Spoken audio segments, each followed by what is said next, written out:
Hey, Rashad. Yo, what's up? Real quick, just to give you guys some background on this video on kind of what happened and stuff like that. Rhyne Howard has been on a record-setting tear for the WNBA. One of the most points ever scored in her first four games.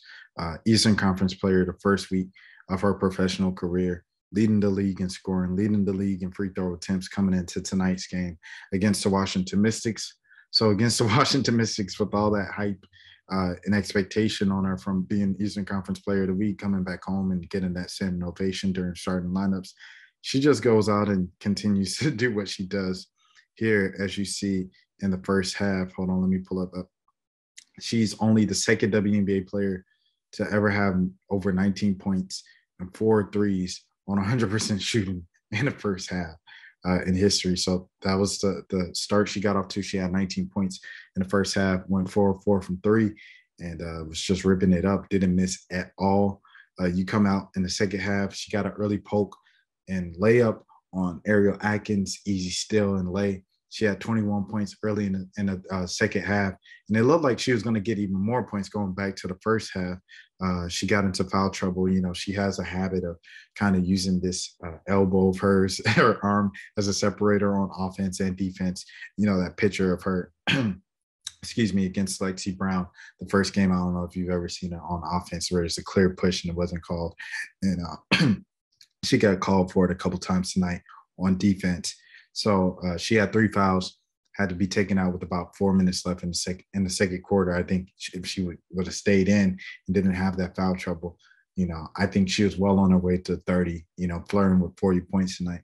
Second half, like I said, gets an early poke and lay on Ariel Atkins, I believe that was.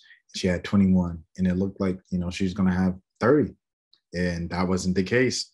She was shut down for the rest of the night. The rest of the shots that she took were very forced, very tightly guarded for the rest of the night, weren't in rhythm. You know, the first half, a lot of the shots were in rhythm, catch and shoot, off the dribble, pull up, everything like that. And so second half was definitely disrupted, trying to get open off of screens. They still played airtight defense on her, each and every single defender on Washington. So I just asked both Atlanta and Washington, what was the difference in the way that you guys guarded Rhyne Howard in the second half? The Atlanta question, the first question you see from Tanisha Wright, head coach of the Atlanta Dream, was what did they do defensively? So I just spoke in kind of general terms. And then with Washington, I just straight up asked them about Rhyne Howard.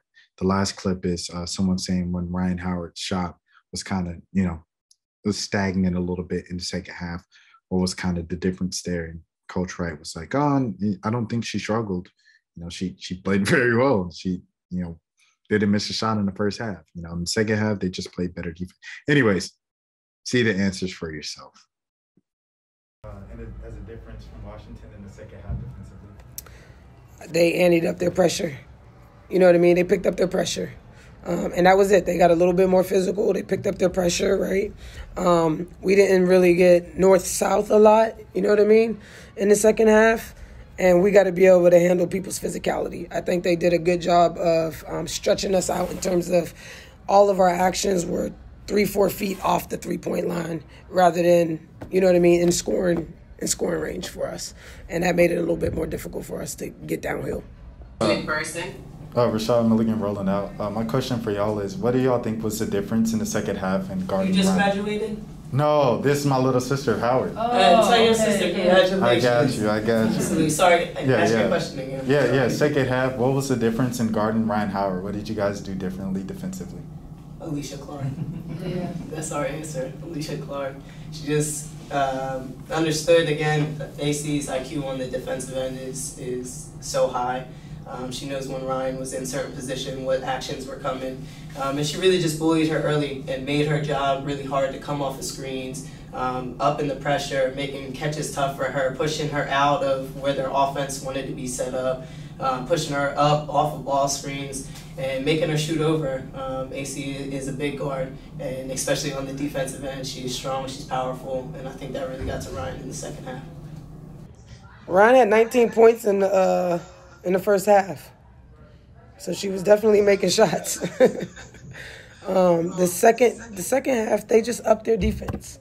That's what they did. They upped their defense. But we are not a team of just Rhyne Howard.